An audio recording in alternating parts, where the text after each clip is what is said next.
আসসালামু আলাইকুম, welcome to my channel. আশা করি সবাই ভালো আছেন। আজকে আপনাদের সাথে বেবিদের এই ফরকটি কাটিং ও সেলাই শেয়ার করব। এই ফরকটি তৈরি করা খুবই সহজ আর অল্প সময়ের মধ্যে খুবই অল্প কাপড় দিয়ে বেবিদের এই ফরকটি তৈরি করতে পারবেন। আশা করি ভিডিওটি আপনাদের ভালো লাগবে। ভালো লাগলে লাইক, কমেন্ট এবং শেয়ার করে দিন। আর এই ধরনের ভিডিও আপনার মোবাইলে সবসময় পেতে চ্যানেলটিতে সাবস্ক্রাইব করে রাখেন। ড্রেসটি তৈরির জন্য এখানে আমি 1 গজ পরিমাণ কাপড় নিয়ে নিয়েছি। 1 গজ পরিমাণ কাপড় নিয়ে এখানে 4 পার্ট করে নিয়েছি। দেখেন এখানে 4 পার্টে রয়েছে। 4 পার্টে থাকা অবস্থায় আমি মেপে দেখাচ্ছি। চওড়া রয়েছে 14 ইঞ্চি আর লম্বায় নিয়েছি 18.5 ইঞ্চি। উপর থেকে প্রথমে আমি পুটের মাপটা নিয়ে নিব। এখানে পুট নেব 4.5 ইঞ্চি এবং পুটের মাপের নিচের থেকে 4.5 ইঞ্চি নিয়ে নিচ্ছি আর্মহোলের জন্য। এই দাগটা এভাবে মিলিয়ে নিতে হবে। আর্মহোলের নিচের দাগ থেকে বডির মাপটা নিয়ে নিতে হবে। বডি যত হয় তার 4 ভাগের 1 ভাগ নিতে হবে। বডির দাগ থেকে জামার লম্বা নিচ পর্যন্ত স্কেলটা কোনাকুনি ধরে দাগ দিয়ে নিতে হবে। এই কর্নার থেকে 1 ইঞ্চি উপরটা দাগ দিয়ে নিচ্ছি। এই দাগ এভাবে করে মিলিয়ে নিয়ে দাগ অনুযায়ী কাটিং করতে হবে। আর্মহোলের শেপটা দিয়ে নিচ্ছি। এই দাগ অনুযায়ী এখন আমি কাটিং করে নিচ্ছি।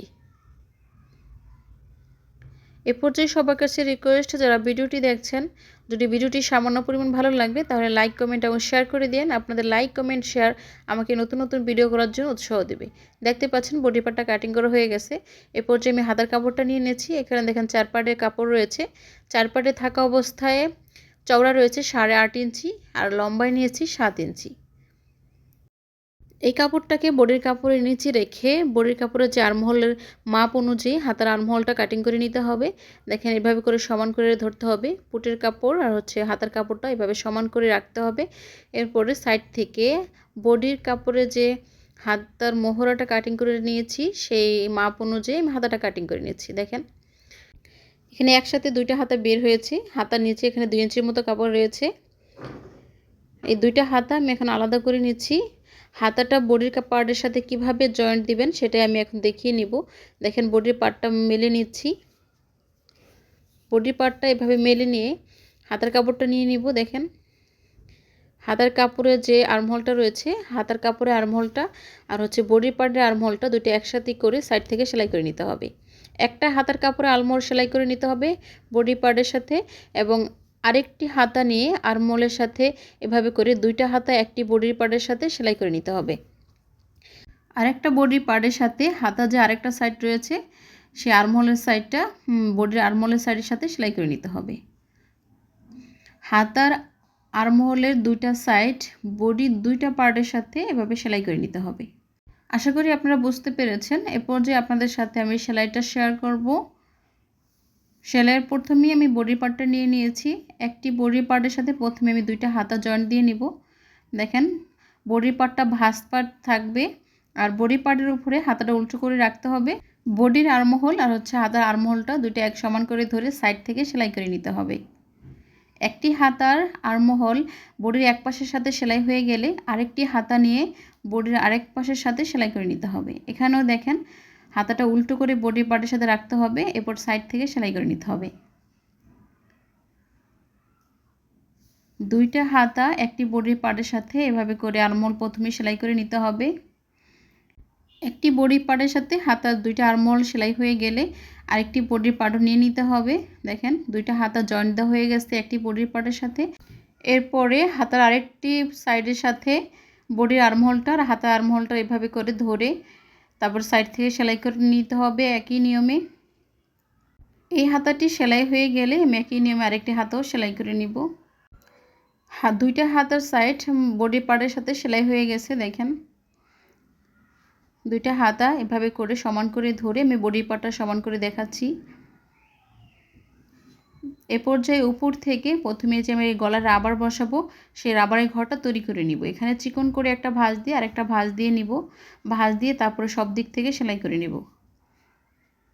এখানে এই পরিমাণ ভাঁজ দিতে হবে যাতে আপনি রাবারটা বসাবেন রাবারটা সুন্দর করে এই ঘরে বসে এভাবে করে ভাঁজ দিয়ে সেলাই করে নিতে হবে। আমি এখানে চিকন রাবারটা বসাবো। বাচ্চাদের প্যান্টে যে রাবারটা বসাই সাধারণত সেই রাবারটা এখানে বসাবো, সেজন্য সেই রাবারের মাপেই আমি যে ঘরটা তৈরি করছি রাবারের ঘরটা সেলাই করে নিচ্ছি। দেখেন সব দিক থেকে ঘুরিয়ে ঘুরিয়ে ঘরটা তৈরি করে নিতে হবে। শেষের দিকে 1.5 ইঞ্চি পরিমাণ এভাবে ফাঁকা রেখে বেরিয়ে আসতে হবে। দেখেন সব দিয়ে ঘুরিয়ে সেলাই করে নিচ্ছি। আর এখানে 1.5 ইঞ্চি পরিমাণ ফাঁকা রেখেছি, যেখান দিয়ে আমি রাবারটা বসাবো। এই ফাঁকা দিয়ে আমি রাবারটা বসিয়ে নেব। রাবার নিয়ে নিয়েছি, দেখেন রাবারটা সেফটি পিনের মাথায় এভাবে বসিয়ে রাবার ঘরের ভিতর দিয়ে এভাবে বসিয়ে নিতে হবে। সেফটি পিনটা হাত দিয়ে ঠেলে ঠেলে যেখানে ফাঁকা রেখেছিলাম সে ফাঁকা থেকে এক মাথা দিয়ে দিয়ে আরেক মাথায় বেরিয়ে আসতে হবে। আমি এখানে রাবারের লম্বা ইউজ করেছি 16 ইঞ্চি, আপনারা আপনাদের মেজারমেন্ট অনুযায়ী নিয়ে নেবেন। দেখতেই পাচ্ছেন রাবারটা আরেক মাথা দিয়ে বেরিয়ে আসছে। এই পর্যায়ে দেখেন সব দিক থেকে কাপড়টা সমান করে নিতে হবে। কাপড়টা সব দিক থেকে সমান করে নিয়ে রাবারের মাথা দুটো একসাথে করে ধরে নিতে হবে। এরপর রাবারের মাথাটা আমি এখানে ডাবল ডাবল করে সেলাই করে আটকে নিচ্ছি। রাবারের মাথাটা সেলাই হয়ে গেলে রাবারটা কাপড়ের ভিতরে দিয়ে নিতে হবে। এভাবে করে সব দিক থেকে কাপড়টা সমান করে নিতে হবে। দেখেন রাবারটা বসানোর জন্য আমি 1.5 ইঞ্চি ফাঁকা রেখেছিলাম, সেই 1.5 ইঞ্চি ফাঁকাটা এখন সেলাই করে আটকে নিতে হবে। এভাবে করে সেলাই করে নিচ্ছি। দেখেন রাবারটা বসানো কমপ্লিট হয়ে গেলে হাতার সাইড দুটো সেলাই করে নিতে হবে। একটা সাইড এভাবে দেখেন চিকন করে দুইটা ভাঁজ দিয়ে তারপর সেলাই করে নিতে হবে। এই পর্যায়ে সবার কাছে রিকোয়েস্ট, যারা আমার ভিডিওটি দেখছেন ভিডিওটি সামান্য পরিমাণ ভালো লাগলে লাইক কমেন্ট এবং শেয়ার করে দেন। আর এই ধরনের ভিডিও আপনার মোবাইলে সব সময় পেতে চ্যানেলটিতে সাবস্ক্রাইব করে রাখেন।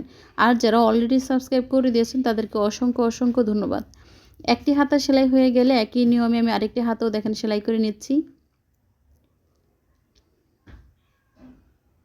হাতা দুইটা সেলাই হয়ে গেলে এভাবে করে পুটের মাঝখান থেকে ধরতে হবে, ধরে বডির দুইটা সাইড সেলাই করে নিতে হবে। দেখেন হাতার নিচ থেকে ধরতে হবে, হাতার নিচ থেকে এভাবে করে ধরে বডির সাইডের কাপড়টা সমান করে ধরে হাতার নিচ থেকে সেলাই শুরু করে একদম বডির সাইডটা পুরো সেলাই করে নিতে হবে। দেখতেই পাচ্ছেন হাতার নিচ থেকে আমি সেলাইটা শুরু করে নিচ্ছি। এভাবে করে একদম বডির সাইডটা সেলাই করে নিতে হবে নিচ পর্যন্ত। একটি সাইড সেলাই হয়ে গেলে একই নিয়মে বডির আরেকটা সাইডও সেলাই করে নিব। বডির দুইটা সাইড সেলাই হয়ে গেলে আমি নিচে ঘেরের অংশটা সেলাই করে নিব। আপনারা যারা নতুন আছেন যদি নতুন কোনো ভিডিও দেখতে চান তাহলে কমেন্ট বক্সে জানিয়ে দেন, আপনাদের জন্য আগামী ভিডিওতে সেগুলো দেওয়ার চেষ্টা করব ইনশাআল্লাহ। দেখতে পাচ্ছেন নিচে ঘেরের অংশটা আমি চিকন করে দুইটা ভাঁজ দিয়ে সেলাই করে নিচ্ছি। আমি জামার পুরোটা ঘের সব দিক থেকে ঘুরিয়ে ঘুরিয়ে সেলাই করে নিব। জামার নিচে ঘেরের অংশটা সেলাই হয়ে গেলে পুরো জামাটি কমপ্লিট হয়ে যাবে। আর আগামী ভিডিওতে আপনাদের জন্য অবশ্যই নতুন কিছু থাকবে। সে পর্যন্ত ভালো থাকবেন, সুস্থ থাকবেন। আল্লাহ হাফেজ।